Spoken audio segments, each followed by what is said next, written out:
नमस्कार। आपकी बात के यूट्यूब चैनल पर आपका स्वागत है। मैं हूं विभाकर। कर्नाटक में मिली भारी हार के बाद बीजेपी अगले जो कम 4 राज्यों में जो चुनाव होने वाले हैं उसको लेके रणनीति बनाने में जुट गई है और बहुत फूँक-फूँक के कदम रख रही है। जैसा कि आप सब किसी को मालूम है कि इस साल के आखिर में तेलंगाना, मध्य प्रदेश, छत्तीसगढ़ और राजस्थान में चुनाव होने वाले हैं और उसको लेके हालांकि जो कांग्रेस पार्टी है और जो दूसरी पार्टियां हैं वो सारे के सारे लोग अपनी रणनीति बना रहे हैं, लेकिन आज मैं बात करूंगा बीजेपी की और उस पर भी विशेष तौर पे राजस्थान को लेके। पिछले 2 दिनों से चर्चा चल रही है दिल्ली में। पार्टी अध्यक्ष जेपी नड्डा, गृह मंत्री Amit Shah, organisation secretary BL Santosh के साथ राजस्थान के तमाम बड़े दिग्गज जो नेता हैं वो सब के सब यहाँ दिल्ली में बातचीत करने में, रणनीति बनाने में क्या कुछ आगे करने की आवश्यकता है उस पे जुटे हुए हैं। यहाँ पे 2 बातें बिल्कुल स्पष्ट है कि कर्नाटक में जो कुछ भी उनको हारने का कारण नज़र आ रहा है उसको नहीं दोहराने की कोशिश होगी। उसी दिशा में शायद वो काम करने के लिए इकट्ठा भी हुए हैं और वो सोच रहे हैं। लेकिन मेरा ये कहना है कि आपको जो कुछ भी करने का है उसको आपको जल्दी करने का होगा। 2 वजह हैं उसकी जो जिसके लिए मैं ये बात कह रहा हूँ। पहली चीज़ कि इस उम्मीद में नहीं बैठना चाहिए कि एंटी इनकम्बेंसी का फ़ायदा नेचुरली आपको मिल जाएगा और ये हो जाएगा। ये बात सही है कि 93 के बाद से 1993 के बाद से ये लगातार यही एक ट्रेंड बनते चला आया है कि 93 में बीजेपी सत्ता में थी, 98 में कांग्रेस आई और उसके बाद 2003 में फिर बीजेपी, 2008 में कांग्रेस, 13 में बीजेपी और 18 में कांग्रेस। ये एक ट्रेंड सा चला आ रहा है। लेकिन ये अपने आप में इसलिए गारंटी नहीं होता है कि बीजेपी सत्ता में आएगी। उसके कारण हैं। एक पहला कारण ये है कि जो कांग्रेस की जो सरकार है, भले ही उसके अंदरूनी झगड़े हैं, उसके बारे में भी मैं बात कर लूँगा कि उसका फ़ायदा नुकसान क्या हो सकता है बीजेपी को, लेकिन जो इस तरीके की वो नीतियों पे काम कर रही है, जिस तरह की बातें वो कर रही हैं और लगातार कर रही है, जो सबसे बड़ा काम जो करने की वो कोशिश कर रही है वो दरअसल बीजेपी के ही जो स्क्रिप्ट है उसी के वो अंक को लिखाया हुआ है। जैसे लाभार्थियों की बात हो रही है, केंद्र की योजनाओं को भी लागू किया जा रहा है तो उसमें अपने तरफ से टॉप अप करके कोशिश की जा रही है। उसके अलावे केंद्र के जो बने हुए जितनी भी योजनाएं हैं उसके पैरेलल भी कुछ योजनाएं बनाने की, जैसे हेल्थ की बात होती है। देखिए, हर चुनाव में महंगाई की बात होगी ही होगी, उसकी बात की जाएगी, बेरोज़गारी की भी बात होगी ही होगी, लेकिन साथ साथ कुछ और भी मुद्दे, सांप्रदायिक तनाव की जो बात होती, ये सारी चीज़ें होंगी। ये तो चर्चा रहेगी, वो है और वो आगे भी होगी, इसमें से तो कोई दो राय नहीं है। लेकिन ज़मीन पर भी कुछ और काम वो करने की कोशिश होती है। वो जैसे जिसकी आप अगर बात कर लें कि आपके जाति की और समुदाय की के अहम को लेके सवाल उठाने की बात होती है कि उनकी भावनाओं के साथ जोड़ने का और उसको उभारने की कोशिश होती है। बीजेपी जहाँ पे कोशिश करती है कि वो पूरे समाज को लेके एक करने की, जो हिंदू सनातन जो परंपरा है उसके हिसाब से कि सभी एक है और आपस में करेंगे, लेकिन ये राजनीति देश में नहीं हो रही है। वो ज़माने से वो हिंदू समाज को तोड़ते हुए अलग अलग वर्गों में, जातियों में बटा के और उसी को उभारने की कोशिश होती है और वो लगातार कोशिश आपको देखने को मिलता ही है। जैसे अभी वो जो यूएस में गए हुए थे राहुल गांधी, तो वहाँ पे भी उन्होंने दलितों की बात कही, वहाँ ने अल्पसंख्यकों की बात कही। यहाँ पे अभी महिला पहलवानों के यौन शोषण की बात है। ये महिला अधिकार की बात अगर आप कर सकते हैं कि उनके सुरक्षा को लेके सवाल होता है। समाज में जो कुछ अगर इस तरीके के लोग हैं जो कि उनका शोषण करते हैं तो उसकी बात होती है, लेकिन उन पहलवानों के जाति को जोड़ते हुए और उस समुदाय की भावना को भी भड़काने की कोशिश होती है। ना सिर्फ हरियाणा में, यूपी में, बल्कि राजस्थान में भी वो हो रही है। तो वैसे तमाम चीज़ों के साथ आपको जूझना पड़ेगा और उसमें थोड़ी सी मुश्किल इस बात से भी आ जाती है कि पार्टी के भीतर में गुटबाजी है। इससे कोई दो राय नहीं, इससे कोई आदमी इनकार नहीं कर सकता है कि इसके पहले जो पूर्व अध्यक्ष थे सतीश पूनिया और जो पूर्व मुख्यमंत्री हैं रही हैं वसुंधरा राजे, उन दोनों के बीच में खटपट थी। कभी लोग आंख में आंख मिला के बात नहीं किए, साथ नहीं चले, अलग अलग कार्यक्रम हुआ करते थे। तो ये एक दूर थी, और जो आला कमान है उस चीज़ से भली भांति वाकिफ़ था, और इसी के लिए उन्होंने सतीश पूनिया को हटा के नए अध्यक्ष को बना दिया, सीपी जोशी को। लेकिन अब मुश्किल ये है कि जब आप गुट में आपकी पार्टी अगर बटी हुई है तो सीपी जोशी को के साथ किस गुट के लोग काम करेंगे। अब रातों रात तो आप एक नया गुट तो क्रिएट कर नहीं सकते, तो उसी में बैलेंस करने में अभी तक वो ऑर्गेनाइजेशन में कौन शामिल होगा यही नहीं तय हो पाया है।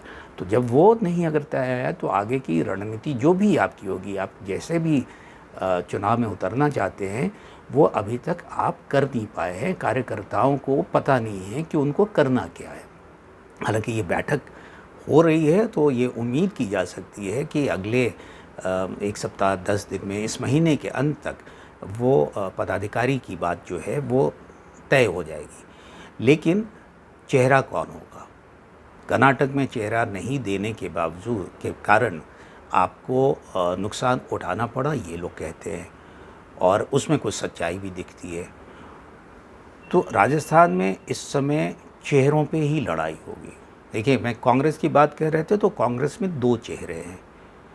एक अशोक गहलोत का है जो कि इनकम्बेंट होंगे और उनके खिलाफ एंटी इनकम्बेंसी की बात होगी, लेकिन अल्टरनेटिव के तौर पे उनके लिए एक सचिन पायलट भी है, और उन्होंने अपने अभी पत्ते नहीं खोले हैं। ये लड़ाई हमें लगती है कि ये चल रही है, लेकिन ये भी हो सकता है कि बिल्कुल आखिरी क्षण में ये भी किया जा सकता है कि वो कह दें कि मैं मुख्यमंत्री के दौर से बाहर हूँ और सचिन पायलट होंगे। वो मैं क्यों कह रहा हूँ? क्योंकि अगर ये बात चल रही है जिसके बारे में सत्यता पे कोई नहीं है, लेकिन जो ऐसे अखबारों में खबर है, मीडिया में जो चर्चा हो रही है कि सचिन पायलट हो सकता है कि 11 तारीख को, 11 जून को, जब उनके अपने पिता के पुण्यतिथि पे, स्वर्गीय राजेश पायलट के पुण्यतिथि पे दौसा में वो शायद अलग पार्टी बनाने की घोषणा करें। हालांकि कांग्रेस की तरफ से इसका खंडन है, सचिन पायलट की तरफ से इसके बारे में कुछ नहीं कहा गया है। उनके एक समर्थन में जो विधायक है उन्होंने भी इस बात का खंडन किया है, लेकिन फिर भी राजस्थान की मीडिया में, राजस्थान के राजनीतिक हलकों में इसको लेके काफ़ी चर्चा हो रही है। और अगर ये हो जाता है, अगर वो पार्टी बना लेते हैं, तो क्या बीजेपी को खुश होना चाहिए या ये उसके लिए परेशानी का कारण होगा? मेरे ख्याल से अशोक गहलोत खुश होंगे, लेकिन बीजेपी के लिए थोड़ी सी परेशानी बढ़ेगी। और ये मैं क्यों कह रहा हूँ ये मैं आपको बताता हूँ। एंटी इनकम्बेंसी का जो वोट होगा, फिर उसके दावेदार और भी कोई हो जाएगा जिसका अपना एक जनाधार है। ठीक है, एक लिमिटेड क्षेत्र में कोई आदमी कह सकता है कि उसका अधिकार है, लेकिन ये ना भूलना चाहिए कि अभी जितनी आक्रामकता से अशोक गहलोत की सरकार अपनी ही खुद की सरकार के खिलाफ वो जिन मुद्दों को लेकर मैदान में उतरे हुए हैं और उसमें जिस तरीके से लोग जुड़ते हैं, तो उनके लिए थोड़ा सा आकर्षण तो है। मैं ये नहीं कह रहा हूँ कि वो जब पार्टी अगर छोड़ देंगे तो भी उसी तरीके से वो चुनौती दे पाएंगे, पूरे राज्य में दे पाएंगे, ये कह पाना तो मुश्किल है। लेकिन कुछ क्षेत्र में, अपने इलाके में वो एक अच्छा प्रदर्शन कर सकते हैं, और सीटों में भले वो नहीं तब्दील हो, लेकिन इसका नुकसान किसको होगा? जो सरकार विरोधी जो वोट है वो वोट बटेगा, और फिर जब वो मल्टीपोलर कंटेस्ट होगा तो उस मल्टीपोलर कंटेस्ट का फ़ायदा हो सकता है कि कांग्रेस को हो जाए। और सिर्फ सचिन पायलट के ही का आपको मुकाबला नहीं करना पड़ रहा है। कुछ पुरानी पार्टियां हैं जो कि वोट काटती हैं, या मैं ये नहीं मानता कि कोई पार्टी किसी का वोट काटती है, वो उसका जनाधार होता है और इसको हर किसी को समझना चाहिए। वो दरअसल कोई किसी का वोट नहीं काट सकता है। लोग जब नाराज़ होते हैं किसी पार्टी से, वो टूटते हैं, तो वो किसी और के साथ जा सकते हैं, वो जुड़ते हैं, कोई किसी का वोट नहीं काटता है।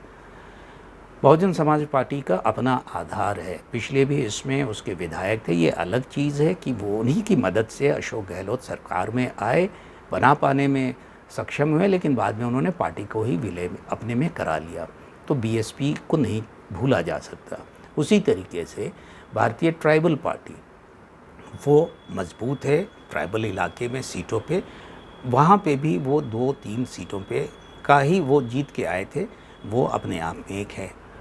और ये सारे लोग कौन हैं? ये अगर सरकार से लोगों में नाराज़गी होगी तो उस सरकार के नाराज़गी का वोट लेने की स्थिति में ये सारे लोग हैं।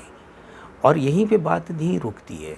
अब महिला पहलवानों की जहाँ तक बात आती है कि महिला पहलवानों के साथ में यौन शोषण की बात थी, लेकिन उनके जाति को आधार बना के राजस्थान में भी, चूँकि जाट समुदाय बड़ी संख्या में है, तो उसको उभारने की कोशिश हो रही है।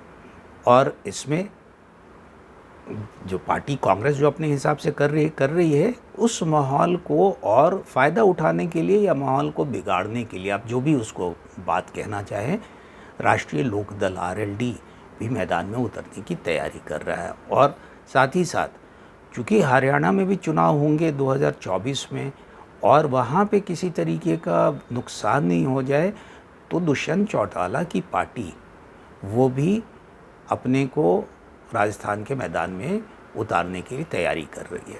तो जब ये सारा कुछ होगा तो जो विपक्ष का जो वोट अगर कहते हैं सरकार का, उसके बंटने की संभावना है। वो कितना बंट पाएंगे ये कहना, वो सीटों में तब्दील हो पाएगा, ये तो बड़ा मुश्किल है। मेरे ख्याल से सीटों में बहुत ज़्यादा तब्दील होने की गुंजाइश नहीं होती, लेकिन जो भी अगर 1%, 2%, 3%, कुछ इलाकों में 5% या 10% भी वो विरोध का जो वोट है अगर उनके खाते में जाता है, तो बीजेपी जो प्रमुख विपक्षी दल के तौर पे है, उसके वोट को ही जो जुड़ रहा था उसके साथ, वो उसमें ही कटौती हो रही है।